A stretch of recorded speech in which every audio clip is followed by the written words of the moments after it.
नमस्कार दोस्तों, कैसे हैं आप लोग। मेरा नाम है हर्षित द्विवेदी और मैं आपको स्वागत करता हूं अपनी इस वीडियो में बहुत इंपॉर्टेंट टॉपिक। आपको पता है रिसेंटली नोबेल प्राइज दिया गया है ब्लैक होल से रिलेटेड रिसर्च के लिए। ये फिजिक्स का नोबेल प्राइज है जो ब्लैक होल से रिलेटेड रिसर्च के लिए दिया गया है। 3 लोगों को दिया गया है, तीनों के नाम अभी आपके सामने आएंगे। हालांकि अपने करंट अफेयर्स में सब कुछ इनके बारे में बता चुका हूं, बट ठीक है, थोड़ा सा ब्लैक होल्स को और अंदर घुस के देखते हैं। थोड़ा देखते हैं कि इन नोबेल लॉरिएट्स ने अपनी पूरी जिंदगी जो इस ब्लैक होल को स्टडी करने में लगा दिया, इन्होंने एक्चुअली में क्या स्टडी किया, किस तरीके से स्टडी किया और इनकी स्टडी से हम कितना आगे बढ़ पाए हैं। तो what is a black hole, इसको समझेंगे। जो नोबेल प्राइज दिया गया है उसमें इन नोबेल लॉरिएट्स ने क्या फाइंड किया, इसके बारे में जानेंगे। मिल्की वे डार्केस्ट सीक्रेट, आपको पता है हमारी जो गैलेक्सी है उसका नाम है the milky way Galaxy. The milky way Galaxy के सेंटर को ढूंढा है इन्होंने और इस सेंटर पे बोला जा रहा है एक बहुत बड़ा ब्लैक होल है और वो ब्लैक होल अपने चारों तरफ स्टार्स को नचा रहा है और उसमें से एक स्टार हमारा सन है। लेकिन आश्चर्य की बात यह है कि जितना बड़ा हमारा सोलर सिस्टम है, केवल उतने ही बड़े इलाके में वो मास कंसंट्रेटेड है और वो इतना ज्यादा है कि मिलियंस ऑफ स्टार्स को अपने चारों तरफ घुमा रहा है, जिसमें से हमारा केवल एक स्टार है सन। यहाँ पे आइंस्टाइन की थ्योरी किस तरीके से इन्वॉल्व हो रही है, कैसे ब्लैक होल्स स्टार्स के पाथ को गवर्न करते हैं, इन सब चीजों के बारे में हम लोग यहाँ पे जानेंगे। तो आगे बढ़ने से पहले दोस्तों, वीडियो पर लाइक का बटन, चैनल को सब्सक्राइब कर लीजिए अगर अब तक आपने सब्सक्राइब नहीं किया है। इंस्टाग्राम पे फॉलो करके आप अपने जेन्युइन डाउट्स मुझसे पूछ सकते हैं। टेलीग्राम चैनल ज्वाइन कर लीजिए, वहां पे मैं अपनी पीपीटीज को, खासकर करंट की पीपीटीज को अपडेट करता रहता हूँ रेगुलरली। साथ साथ आप चैनल में ज्वाइन बटन दबा के मेंबर भी बन सकते हैं मुझे सपोर्ट करने के लिए या मेरे द्वारा बनाई गई कुछ और वीडियोस को देखने के लिए। तो सबसे पहले तो देखते हैं भाई नोबेल प्राइज क्या है। Nobel prize a set of annual international awards है। अ सेट है मतलब एक नहीं है, अलग अलग कैटेगरीज में दिया जाता है। स्वीडिश और नॉर्वेजियन इंस्टीट्यूशंस के द्वारा एकेडमिक, कल्चरल, साइंटिफिक एडवांसेस के लिए। एक्चुअली में एक स्वीडिश केमिस्ट थे, इंजीनियर थे, इंडस्ट्रियलिस्ट थे, आपने इनका नाम तो सुना ही होगा, एल्फ्रेड नोबेल।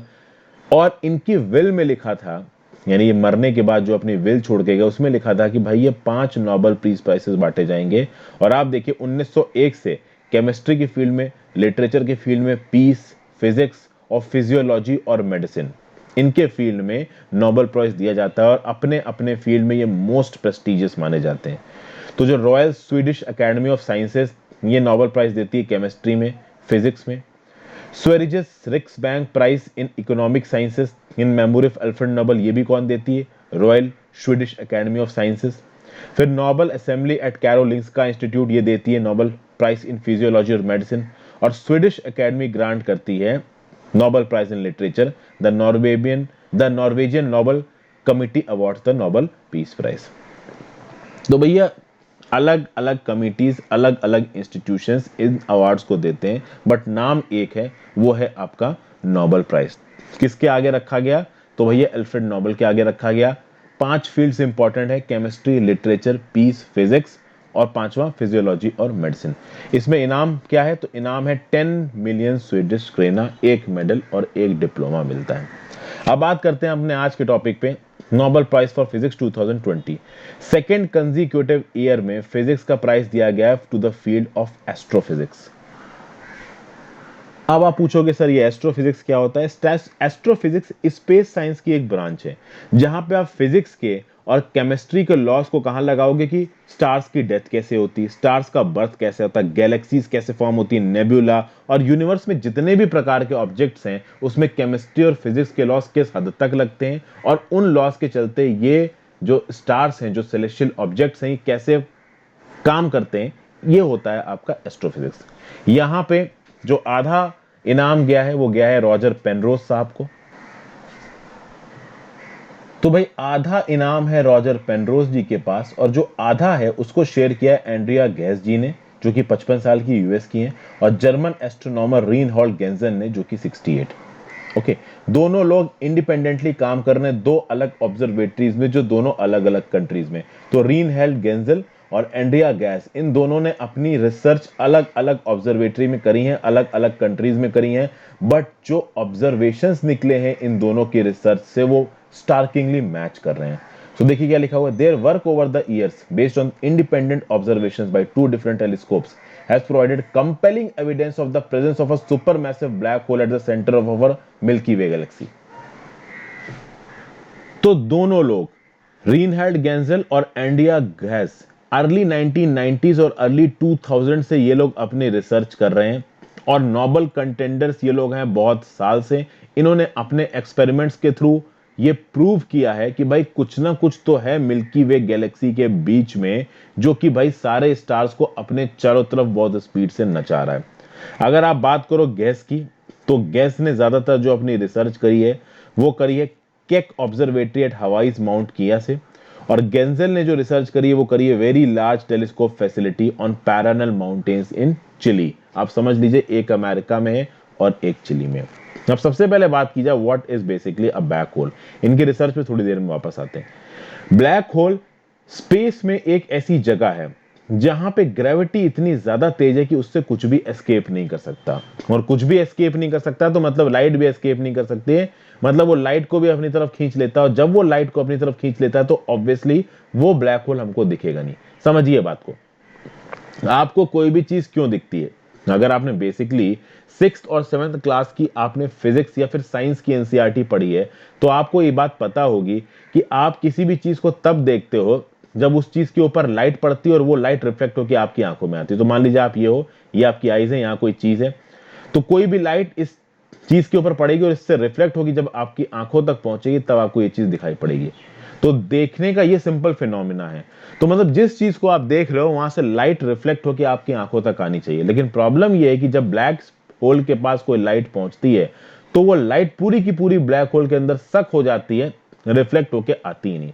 तो जब ब्लैक होल में इतनी ताकत है, वो इतना स्ट्रांग है कि वो लाइट को पूरी तरीके से सक कर लेता है, उसको रिफ्लेक्ट ही नहीं करता है, तो वो लाइट कभी आपकी आंखों में आएगी नहीं। जब वो कभी आपकी आंखों में आएगी नहीं, आपको कभी ब्लैक होल दिखेगा ही नहीं।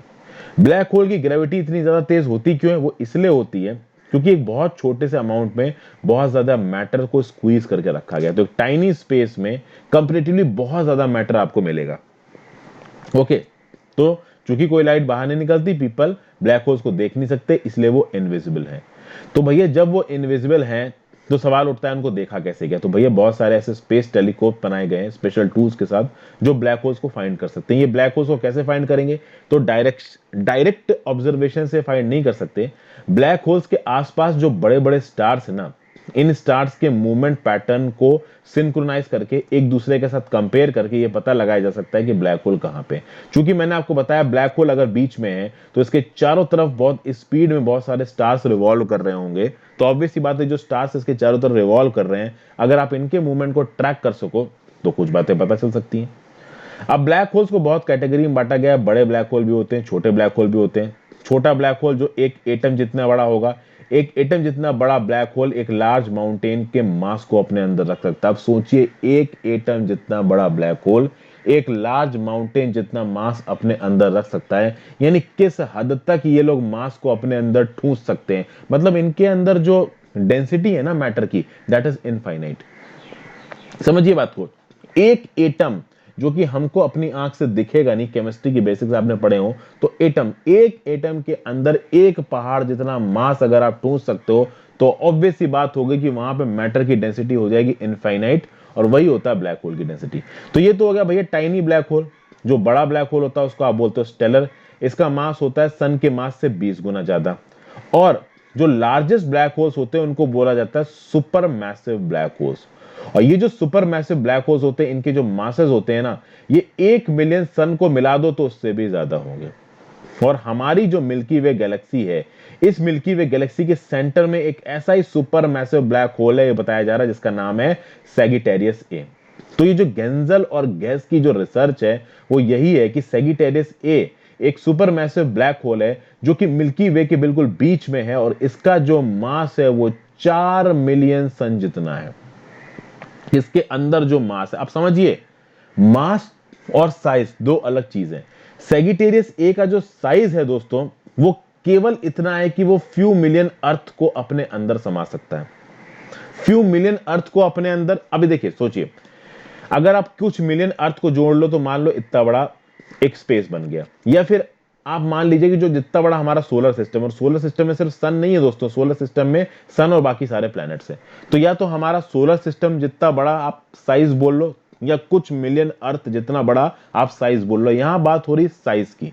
और इस साइज के अंदर आप 4 मिलियन सन के मास को ठूस दो, तो वो बन जाएगा आपका सेगिटेरियस ए, जो कि है सुपर मैसिव ब्लैक होल। फिर से बता रहा हूं, फ्यू मिलियन अर्थ जितना साइज, मतलब उसका आकार, या फिर एक सोलर सिस्टम जितना आकार, और उस आकार के अंदर आपने 4 मिलियन सन जितना मास ठूस दिया, तो बन गया आपका सेगिटेरियस ए, यानी उसके अंदर जो मास की डेंसिटी है वो इनफाइनाइट है। अब वही सवाल उठता है कि भैया कैसे पता चला कि सेगिटेरियस ए नाम का एक सुपरमैसिव ब्लैक होल है। तो भैया देखिए यहां पे क्या बोला जा रहा है कि they made precise measurements of the orbits. कौन? ये जिनको नोबेल प्राइज मिला है, गेंजल और guess. They made precise measurements of the orbit of the brightest stars in the area considered the middle of Milky Way, and their studies showed that slightly unusual trajectories and the speed of the stars could only be explained by the presence of a very massive but invisible heavenly body. Okay, तो मतलब कि एक centre है, उसके चारों तरफ इतने spiral तरीके से जो स्टार्स हैं वो घूम रहे हैं, तो कुछ ना कुछ तो उसके सेंटर में है जो इतने मैसिव स्टार्स को घुमा रहा है, और वो जो है उसको बोला जा रहा है सेगिटेरियस ए, सुपर मैसिव ब्लैक होल। बोला गया कि ये जो ब्लैक होल है इसमें 4 मिलियन टाइम्स सन का मैटर है, मतलब सन का मास है, 4 million times the mass of sun. यहां पे आप देखिए ये जो मेजरमेंट हो रहा है ये किसके थ्रू हो रहा है? वैसे तो बहुत सारे अलग अलग टेलीस्कोप इसमें इन्वॉल्व है, बट एक प्रोजेक्ट है टेलीस्कोप का जिसका नाम है इवेंट हॉरिजॉन टेलीस्कोप प्रोजेक्ट। ये जो इवेंट हॉरिजॉन टेलीस्कोप प्रोजेक्ट है, इसने 2 ब्लैक होल्स की फोटोग्राफ को खींचा है। एक ब्लैक होल है सेगिटेरियस ए, ठीक है, और दूसरा ब्लैक होल है आपका मेसियर 87 गैलेक्सी में, जो कि मिल्की वे गैलेक्सी से अलग है 55 लाइट ईयर्स फ्रॉम अर्थ। अब देखिए ब्लैक होल्स की बात की जाए तो ब्लैक होल कुछ भी रेडिएट नहीं करते हैं, कुछ भी एमिट नहीं करते, वो लाइट भी एमिट नहीं करते हैं। अगर वो लाइट एमिट करते होते तो वो दिख जाते, तो भैया उनकी इमेज को कैप्चर कर पाना तो इम्पॉसिबल है। तो सवाल ये उठता है कि जब ब्लैक होल की इमेज को कैप्चर कर पाना इम्पॉसिबल है, तो इस इवेंट हॉरिजॉन टेलीस्कोप प्रोजेक्ट ने सेगिटेरियस ए और मेसियर 87 के अंदर जो ब्लैक होल है इसकी इमेज को कैसे कैप्चर किया? तो इसका रीजनिंग ये है कि एक ब्लैक होल के बाहर एक इवेंट होराइजन बनता है, और इस इवेंट होराइजन में massive amounts of gas, cloud और प्लाज्मा होते हैं, जो कि इस ब्लैक होल के चारों तरफ बहुत ज्यादा स्पीड में घूम रहे होते हैं, और वो बहुत तरीके की रेडिएशंस को बाहर फेंक रहे होते हैं विजिबल लाइट के साथ। तो समझिए ब्लैक होल अपने अंदर से कुछ भी बाहर निकाल के नहीं फेंक रहा है, लेकिन ब्लैक होल के बाहर एक लेयर बनी हुई है गैस की, क्लाउड्स की, प्लाज्मा की, जो कि बहुत स्पीड में घूम रही है, टेम्परेचर बहुत ज्यादा है उसका, और लाइट को भी बाहर फेंक रही है। तो एक्चुअली में ये जो इवेंट हॉरिजॉन टेलीस्कोप प्रोजेक्ट है, और ध्यान दीजिए ये जो इवेंट हॉरिजॉन टेलीस्कोप प्रोजेक्ट है ये एक लार्ज टेलीस्कोप एरे है, ये global network of radio telescope है, कोई एक टेलीस्कोप नहीं है। दुनिया भर में बहुत जगह जगहों पे टेलीस्कोप रखे हुए, और जब उनके डाटा को मैच करके देखा जाता है तो उसको जो कंसोलिडेटेड पिक्चर हमारे सामने आती है, बोला जाता है कि इवेंट हॉरिजॉन टेलीस्कोप से आई है। और ये इवेंट हॉरिजॉन टेलीस्कोप भैया बहुत जगहों पे है, दुनिया भर में फैले हुए हैं, किसी एक जगह पे नहीं है। तो इस इवेंट हॉरिजॉन टेलीस्कोप नेटवर्क को, डाटा को सिंक्रोनाइज करके ये पता किया गया कि हाँ भाई इवेंट हॉरिजॉन, तो इवेंट हॉरिजॉन की फोटो निकाली गई, और इस इवेंट हॉरिजॉन के बीच में जो ब्लैक रंग का जो गैप है उसको बोला जाएगा आपका ब्लैक होल। तो देखिए through a network of giant telescopes, और ऑब्वियसली बात है ये जाइंट टेलीस्कोप मिलकर क्या बना रहे हैं? Event horizon telescope project. ये मैंने आपको बता दिया। साइंटिस्ट ने क्या किया? रेडिएशंस को कलेक्ट किया है from outside of event horizon and black hole, और एक इमेज को बनाया है। और यहां पे black hole can be seen only through because of its enclosed within a very bright orange red donut shaped ring in the image। ये जो donut shaped ring है ये इवेंट हॉरिजॉन है। देखते हैं यहाँ पे, ये देखिए दोस्तों, ये है एक ब्लैक होल की इमेज। कितना मेहमत, कितना विशाल देखने में लग रहा है। अगर आपने इंटरस्टेलर मूवी देखी है तो इंटरस्टेलर मूवी में कुछ इस तरीके का ब्लैक होल दिखाया गया है। ये जो आपको रिंग दिख रही है ना चमकती हुई, ये है इवेंट हॉरिजन। सिर्फ इस इवेंट हॉरिजन की जो फोटो है वो खींचते हैं ये टेलीस्कोप, और इसके बीच में ये जो पूरा का पूरा ब्लैंक इलाका आपको नजर आ रहा है, basically this is black hole. ये होता है आपका ब्लैक होल, और ये ब्लैक होल हमें कभी नहीं दिखता अगर इसके बाहर ये इवेंट होराइजन ना होता। इस इवेंट होराइजन में बहुत सी गैस, प्लाज्मा बहुत स्पीड में इस ब्लैक होल के चारों तरफ घूम रही है। तो तब हम ये जान पाए हैं कि ये ब्लैक होल कैसे बना। यहां पे आप देख सकते हो cross section of black hole. अब देखिए यहां पे एस्ट्रोफिजिक्स का एक बहुत ही ट्रिकी टॉपिक है, टाइम और स्पेस।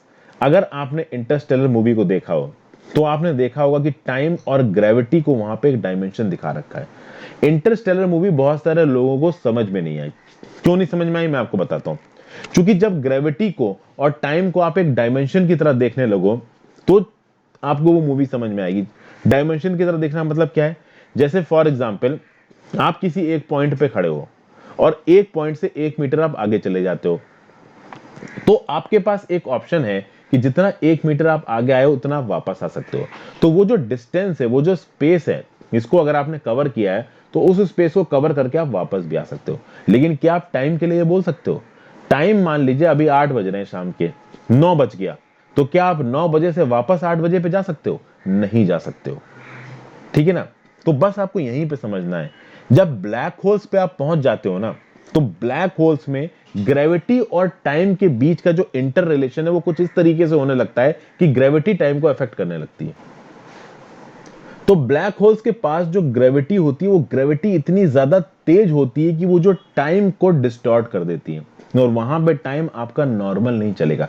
जितना ज्यादा आप एक ब्लैक होल के पास जाते जाओगे उतना ही ज्यादा जो आपका टाइम है वो डिस्टॉर्ट होता जाएगा। तो कुछ हद तक जो इंटरस्टेलर मूवी में दिखाया गया था वो बिल्कुल सही था। एक और चीज होती है दोस्तों इस ब्लैक होल के अंदर, जिसको बोला जाता है सिंगुलैरिटी। अब बहुत ज्यादा इसमें डिटेल में घुसने की जरूरत नहीं, क्योंकि हाईली साइंटिफिक कॉन्सेप्ट है ये। सिंगुलैरिटी का मतलब क्या होता है कि ब्लैक होल में एक ऐसा फिनोमिना होता है जिसको बोला जाता है सिंगुलैरिटी। इस सिंगुलैरिटी में बोला जाता है कि देयर इज इनफाइनाइट डेंसिटी, और जब यहां पे आई इनफाइनाइट डेंसिटी, यहां पे टाइम खत्म हो जाता है। कहीं ना कहीं साइंटिस्ट इस बात के ऊपर बहस करते हैं कि यूनिवर्स कहां पे खत्म होता है, कितना बड़ा यूनिवर्स है। तो यूनिवर्स का जो एक्सपेंशन है और यूनिवर्स की जो लिमिट है, अगर इसको मेजर करना है तो कहीं ना कहीं साइंटिस्ट को लगता है कि ब्लैक होल्स में कॉस्मिक एंड के फिनोमिना का एक्सप्लेनेशन है। यानी हमारा यूनिवर्स जो कि बिग बैंग थ्योरी के बाद फैलता ही जा रहा है, फैलता ही जा रहा है, कहीं खत्म हो ही नहीं रहा है। तो वो खत्म क्यों नहीं हो रहा है, कॉस्मिक एंड का सिद्धांत क्या है, इसका आंसर ये आपका ब्लैक होल्स में है। और ब्लैक होल्स के अंदर फिनोमिना है सिंगुलैरिटी का। सिंगुलैरिटी मतलब जो आपकी डेंसिटी है मैटर की वो हो गई इनफाइनाइट, तो वहां पे टाइम का एप्लीकेशन हो गया खत्म, और जितने भी फिजिक्स और केमिस्ट्री के लॉ हैं जिसको आप एस्ट्रोफिजिक्स में पढ़ते हो वो सब खत्म हो जाते हैं सिंगुलैरिटी में। ये सबसे बड़ी चीज है। इसके बारे में अभी और आगे बात करते हैं। तो देखिए रॉजर पेनरोज साहब ने यहाँ पे क्या किया। रॉजर पेनरोज साहब ने यहाँ पे कुछ मैथमेटिकल मॉडल्स का प्रयोग करके जो एल्बर्ट आइंस्टीन की जनरल थ्योरी ऑफ रिलेटिविटी है, इसको थोड़ा और एक्सप्लोर करने की कोशिश की।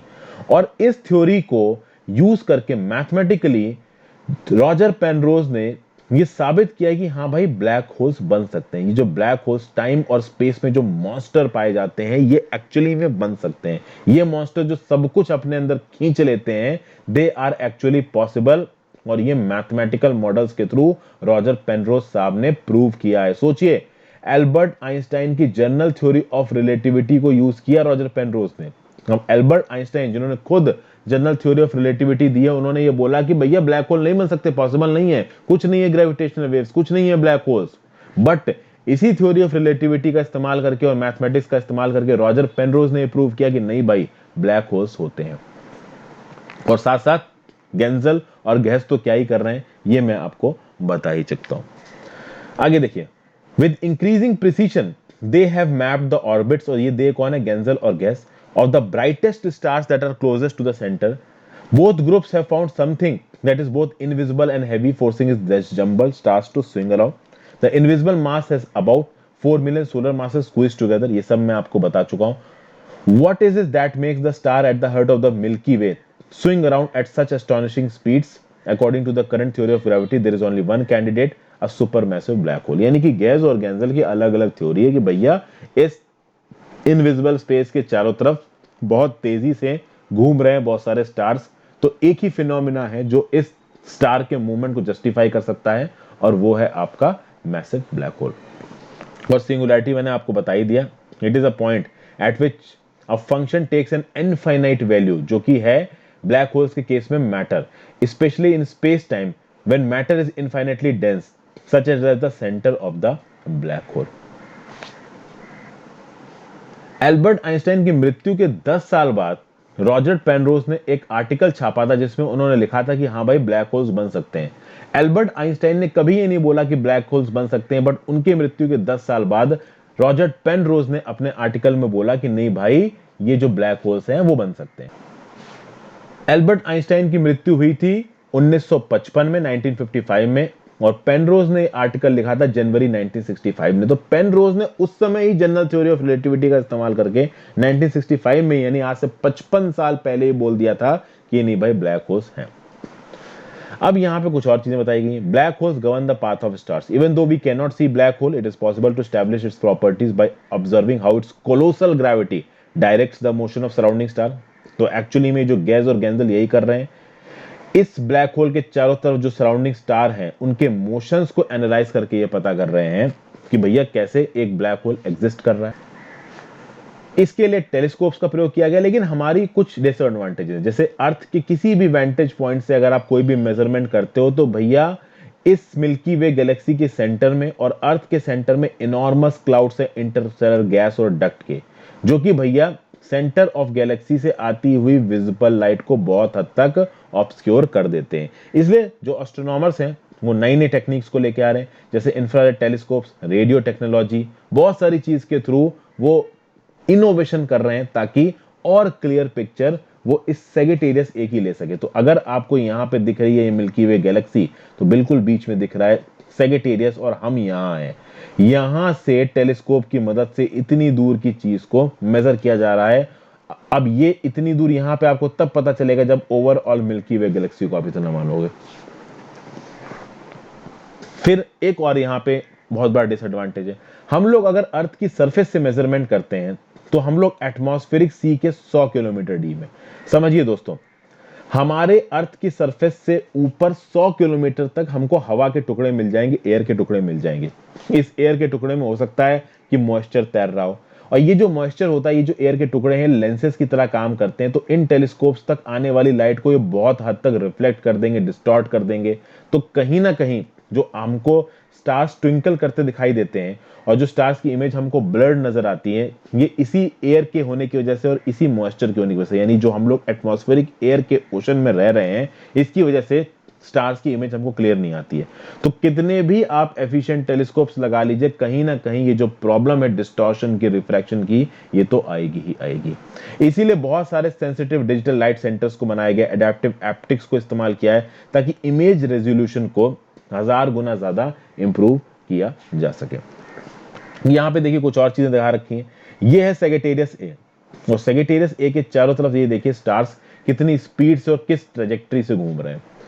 रिसर्चर्स ने लगभग 30 ब्राइटेस्ट स्टार्स को ट्रैक किया है इस सेजिटेरियस के चारों तरफ। अब बोला गया है कि भैया सेजिटेरियस का जो सेंटर है वहां से एक लाइट मंथ की दूरी के अंदर जो स्टार्स हैं जो सेजिटेरियस के चारों तरफ घूम रहे हैं, वो तो भाई इतना जबरदस्त तरीके से दौड़ रहे हैं, एरेटिक वे में स्वार्म ऑफ बीस की तरह चारों तरफ घूम रहे हैं। और जो इस 1 लाइट मंथ की डिस्टेंस से थोड़ा दूर है वो इलिप्टिकल ऑर्बिट्स में घूम रहे हैं। यहाँ पे जो S1, S12, S14, S8, S13 आपको नजर आ रहा है, ये बेसिकली आपको इलिप्टिकल ऑर्बिट में नजर आ रहे हैं।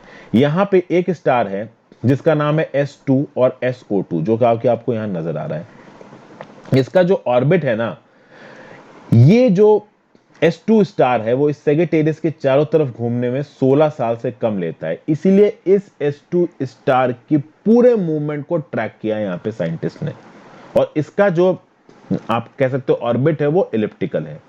और ऑब्वियस सी बात है ये 1 मिलियन मंथ से दूर है।